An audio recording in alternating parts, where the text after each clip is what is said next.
Bonjour tout le monde et bienvenue dans cette nouvelle capsule. Donc aujourd'hui, on va entrer dans le cœur d'Excel. On va voir ce qu'on appelle les formules. C'est grâce à elles qu'on pourra automatiser nos calculs, on pourra analyser nos données et vraiment gagner un temps fou. Donc on va voir ensemble comment écrire une formule et on va aussi découvrir quelques fonctions de base. Donc sans plus tarder, j'arrête mon introduction, on va vers Excel et on va voir tout ça. Donc ici, on a notre fichier Excel avec quelques données. Donc des données de vente. Donc on a différents clients qui sont venus effectuer certains achats en fait. Donc on a le numéro de facture pour chacune d'entre elles et le montant total dépensé. Donc ce qu'on va venir faire ici, c'est qu'on va venir appliquer quelques fonctions de base pour pouvoir effectuer différents types de calculs. Mais avant de commencer sur l'utilisation de fonctions, etc., il faut bien comprendre la différence entre une formule et une fonction. Donc une formule, c'est quoi? C'est l'expression complète que l'on écrit. Donc par exemple, si je viens ici et que j'écris somme de ça à ça c'est une formule. Donc le égal somme H2 à H5, ça c'est ce qu'on appelle ma formule. Tandis qu'une fonction, c'est l'outil spécifique que j'utilise dans ma formule. Donc dans le cas ici, ma fonction c'est somme. Donc il faut bien faire la différence entre les deux. La formule c'est l'entièreté de l'expression, tandis qu'une fonction c'est l'outil spécifique que j'utilise dans une formule pour me permettre d'effectuer un calcul. Dans une formule, je peux avoir plusieurs fonctions en tant que telles. Donc ça, c'est la première chose hyper importante à comprendre lorsqu'on veut commencer à faire des formules, des fonctions dans Excel. La distinction entre les deux. Donc, maintenant qu'on a compris la différence entre une formule et une fonction, on va en voir quelques-unes. Dans cette capsule précisément, on va avoir deux types de fonctions de base. On va avoir les fonctions numériques et on va avoir des fonctions de texte. Évidemment, je ne vais pas passer sur l'entièreté de celles qui existent parce qu'il en existe des centaines, pour ne pas dire des milliers. Mais on va vraiment voir quelques-unes qui peuvent être super utiles. Donc, ce sont vraiment des fonctions numériques de base et des fonctions de texte de base que l'on va voir dans cette capsule-là ici. Donc, on va commencer avec les fonctions numériques. Supposons ici que je veux créer un certain résumé, en fait, de mon tableau ici de mes revenus. Donc, je vais venir calculer le revenu total qui a eu lieu à travers l'ensemble de cette transaction-là ici. Donc, je ne vais pas venir faire un calcul manuel, c'est-à-dire faire ça, plus ça, plus ça, plus ça, plus ça, plus ça. Ce serait quand même assez long. Je vais utiliser une fonction pour me permettre d'effectuer ce calcul-là. Donc, ici, je vais venir écrire égal somme et je vais venir sélectionner les cellules sur lesquelles que je vais appliquer ce calcul-là. Donc, je vais faire CTRL-SHIFT, flèche d'en bas. Donc là, ce que ça dit que ça vient calculer la somme partant de la cellule H2. Donc, le 2 points veut dire jusqu'à la cellule H19. Enter. Et lorsque je fais ça ici, ça me dit que le montant total de revenus qu'il y a à travers ce tableau est de 1877. Par la suite, je vais suivre, je veux calculer la moyenne. Donc, encore une fois, je vais commencer par écrire ma fonction, donc MO. L'avantage, c'est que Excel, comme on voit ici, j'ai un certain menu déroulant. Donc, elle va venir me proposer différentes fonctions possibles. Donc, soit je peux venir continuer à l'écrire de manière complète, donc je l'écris complètement moyenne. Soit je peux venir sélectionner celle que je souhaite, ou je peux tout simplement venir peser le tab et elle va elle-même compléter ma fonction à utiliser. Par la suite aussi Excel, ce qui est hyper intéressant, c'est qu'elle va venir me dire c'est quoi les arguments que j'ai besoin pour qu'elle fonctionne. Donc ici, elle me dit que j'ai besoin d'un premier nombre, en fait, et elle me dit que je peux continuer avec un nombre 2 suivi de trois petits points. Donc c'est-à-dire que je peux aller à nombre 3, nombre 4, nombre 5, etc. Ce qui est hyper important à comprendre aussi, c'est que lorsqu'on a des crochets, en fait, c'est-à-dire que c'est un argument optionnel, et dans certains cas, lorsqu'on va voir dans d'autres fonctions plus tard, ce sont des fonctions que si on ne le spécifie pas, Excel va venir mettre une valeur de base. Donc dans le cas ici, elle me dit qu'elle a besoin d'au moins un nombre. Donc je vais venir sélectionner encore une fois ma plage, CTRL-SHIFT juste en bas. Et ici, je serai capable de venir calculer ma moyenne qui est de 104,28. On peut faire exactement la même chose pour le min et le max. Donc, je vais venir calculer le min, la même logique. Je viens sélectionner l'entièreté, 56, et le max, ici. Très bien. Donc, ici, je suis venu calculer le revenu total en faisant la somme, le revenu moyen en utilisant la fonction moyenne, le revenu minimal en utilisant la fonction min, donc la plus petite facture en fait, et la plus grande facture en utilisant la fonction max. Maintenant, l'autre possibilité que l'on peut faire aussi dans un autre cas de figure, c'est qu'on a deux autres fonctions qu'on va voir dans cette capsule, qui est la fonction NB et la fonction NBval. En fait, c'est quoi? La fonction NB va nous permettre de venir compter le nombre de cellules qui contiennent un nombre, tandis que le NBval va nous permettre de venir compter l'ensemble de cellules non vides. Donc, c'est-à-dire que si ça contient du texte, elle sera comptée. Tandis que pour le NB, elle ne va compter que les cellules où est-ce qu'il y a un nombre. Donc, s'il y a du texte à la place de nombre, elle ne va pas le compter. Donc, dans un cas typique que l'on pourrait le faire, c'est qu'on veut venir calculer, par exemple, le nombre de factures que j'ai ici dans ma base de données. Ici, on pourrait dire assez facilement que je peux le regarder visuellement, mais évidemment, ce sont des fonctions qui sont hyper utiles lorsqu'on a de très grandes bases de données. Donc, je vais venir écrire, OK, donc je veux venir calculer le nombre de factures que l'on retrouve dans ma base de données. Donc, je vais venir écrire NB val en tant que tel. Très bien. Ça me dit que ça a besoin de quelques paramètres. Donc, je vais venir sélectionner l'entièreté de mes factures et je vais faire Enter. Ce qu'elle me dit ici, c'est qu'elle retrouve dans ma base de données, dans mon tableau, 17 factures, en fait, 17 numéros de factures. Et là, moi, je vais aller vérifier si ce nombre de factures-là match, en fait, avec le nombre de transactions faites. Donc, c'est-à-dire combien de fois que, par exemple, sur ma machine Interact, combien de fois j'ai vu un montant rentrer en tant que tel. Donc, ça me permet de faire une sorte de cross-validation dans ma base de données. Donc, ça, c'est vraiment un cas fictif, mais c'est pour montrer à quoi ça pourrait servir ce genre de fonction-là. Donc, moi, je vais venir faire NB pour calculer le nombre de transactions. Je vais venir sélectionner ma base ici. Et là, ça me dit que j'en ai 18. Donc là, assez rapidement, je peux voir que mon nombre de factures ne matche pas avec mon nombre de transactions. Donc, il se peut que quelqu'un ait oublié de venir rentrer le numéro de facture dans ma base de données. Donc ça, ce sont des fonctions hyper utiles pour venir faire quelques vérifications sur notre base de données. Donc maintenant, on a vu quelques fonctions numériques de base. Il en existe beaucoup plus. Donc j'ai vraiment survolé vraiment celles de base en tant que telle. Maintenant, je vais passer à quelques fonctions de texte de base.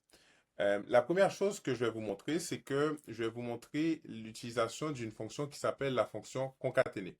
Concaténer, ça sert à quoi? Ça permet de venir rassembler plusieurs cellules et de les mettre ensemble. Et aussi, potentiellement, de venir rajouter un certain texte spécifique que l'on choisit à travers ce qu'on veut. Donc, je vais vous montrer un exemple, ça va être un peu plus complet. Donc, disons ici que moi, dans mon tableau initialement, on m'a donné deux colonnes, le nom et le prénom. Donc là, je vais vouloir rajouter une troisième colonne qui sera en fait un résumé des deux parce que ce sera beaucoup plus facile par la suite de travailler avec ma table. Donc, je veux avoir le nom suivi d'une virgule, d'un espace et le prénom. Donc là, va entrer en jeu assez facilement le concaténer. Donc, je vais écrire concaténer ou tout simplement venir la sélectionner. Elle me dit qu'elle a besoin d'un premier texte au minimum et du texte supplémentaire c'est optionnel, mais c'est mon choix en tant que tel. Donc ici, ce qui va se passer, je vais venir sélectionner mon nom, que je vais suivre par la suite avec un point-virgule. Avant de mettre ma deuxième cellule Gilles, moi, je veux venir rajouter en fait la virgule et l'espace. Donc pour faire ça, je mets mon point-virgule, j'ouvre les guillemets, je mets une virgule et l'espace, je ferme le guillemet. Donc là, je suis venu rajouter un texte spécifique pour ma part. Et là, je vais tout simplement terminer en disant que ma troisième valeur, ce sera le prénom. Donc ici, je ferme ma parenthèse. En faisant Enter, on voit clairement qu'il m'a écrit Burel, virgule, Gilles. Et après ça, on peut tout simplement venir recopier cette formule-là à travers le reste du tableau en double-cliquant vers le bas. Si vous voulez plus de détails sur le recopiage de formules, vous pouvez vous référer à la capsule sur le référencement, la navigation et la saisie dans Excel. Donc ça, c'est la première fonction de texte qui peut être quand même super utile dans différents cas. La deuxième chose que j'aimerais vous montrer en fait, c'est l'utilisation de certaines fonctions qui nous permettent d'aller rechercher en fait certaines parties du texte. Donc, disons qu'ici, j'ai un numéro de facture et que euh, chaque partie de la facture représente quelque chose. Donc, disons que le début, les quatre premiers caractères de la facture représentent le pays où se situe le magasin, par exemple. La facture les deux lettres du milieu représente la ville dans laquelle se situe en fait mon magasin. Et les trois derniers chiffres de la fin, en fait, représentent, si on veut, la date de création. Donc la première, ce serait 001, puis la dernière serait le chiffre le plus gros. On va supposer ça pour notre exemple. Donc il y a une possibilité, en fait, de pouvoir venir rechercher cette information-là grâce à certaines fonctions de base de texte. Donc pour pouvoir trouver les chiffres du milieu, ce qu'on peut utiliser, c'est la fonction gauche. Donc la fonction gauche, ce que ça fait, ça nous permet de venir sélectionner les premiers caractères d'un texte. Donc ce qu'il faut lui donner, deux paramètres, le texte et après ça, le nombre de caractères. C'est optionnel, mais dans mon cas ici, je veux vraiment lui dire que je veux, par exemple, les quatre premiers caractères. Donc, je sélectionne ma cellule D2, suivi du point virgule, et je lui dis que je veux spécifiquement les quatre premiers caractères. Je ferme la parenthèse, Enter, et là, on voit clairement qu'il m'a ramené le 1505. Et par la suite, je peux tout simplement venir rappliquer, en fait, ma formule dans l'entièreté de ma colonne. Même chose, disons qu'à la place, je voulais le code de la fin. Mais là, on va utiliser droite. Donc, droite, ce que ça fait, c'est que là, ça prend les derniers caractères. Donc, ici, disons que je voulais les trois derniers. Donc, je fais droite, droite, ma cellule 3. Et là, vous voyez, ça m'a ramené le 0.33. Donc, c'est un peu la même logique, en fait. Donc, gauche me permet de venir sélectionner les premiers caractères. La droite me permet de venir sélectionner les derniers caractères. Maintenant, ce qui peut arriver, c'est que je dois venir sélectionner des caractères qui se situent au centre de mon texte. Donc, comme on disait ici, moi, je vais aller retrouver, par exemple, le BC, le AC, parce que ce sont des codes qui représentent la ville où se situe mon magasin. Donc, ce que je vais faire, je vais utiliser la fonction égale, je vais écrire la formule, donc égale STXT, et ici, elle a besoin de trois arguments obligatoire parce qu'ici, on voit qu'on n'a pas de crochet. Donc, les trois arguments ici sont obligatoires. Donc, tout d'abord, je vais lui dire, mon texte, c'est cette cellule-là. Ce qu'elle me dit en deuxième, c'est quoi ton numéro de départ? Donc, à partir de quel caractère que je commence? Donc, je vais lui dire que tu commences au caractère 1, 2, 3, 4, 5. Donc, tu vas commencer au caractère 5 et tu vas me prendre deux, en fait, deux caractères en gros. Donc ici, si je viens, donc ce serait plutôt, donc c'est pas 5, c'est plutôt 6. Donc je lui dis commence au sixième caractère, donc un 2 3 4 5 6. Donc ça va commencer à B. Et je lui dis que tu m'en prends deux, d'où le 2 ici. Donc je fais Enter. Et là, on voit ici qu'il m'a ramené le BC. Et je l'applique et on voit clairement qu'elle est venue et qu'elle m'a ramené l'information du centre. Donc le STXT me permet d'aller chercher du texte au centre de texte. En dernier lieu, disons que là, ce qui va arriver, c'est que je vais aller voir le nombre de caractères dans une chaîne de texte. Dans notre exemple ici, prenons qu'on va aller vérifier si les factures ont bien été produites, en fait. La facture, le numéro de facture, en fait, il n'y a pas eu d'erreur, en gros. Parce qu'on sait que dans cette compagnie, dans l'exemple fictif, une facture, le numéro de facture devrait être 4 caractères au début, donc 4, 5, 6, 7, 8, 9, 10, 11.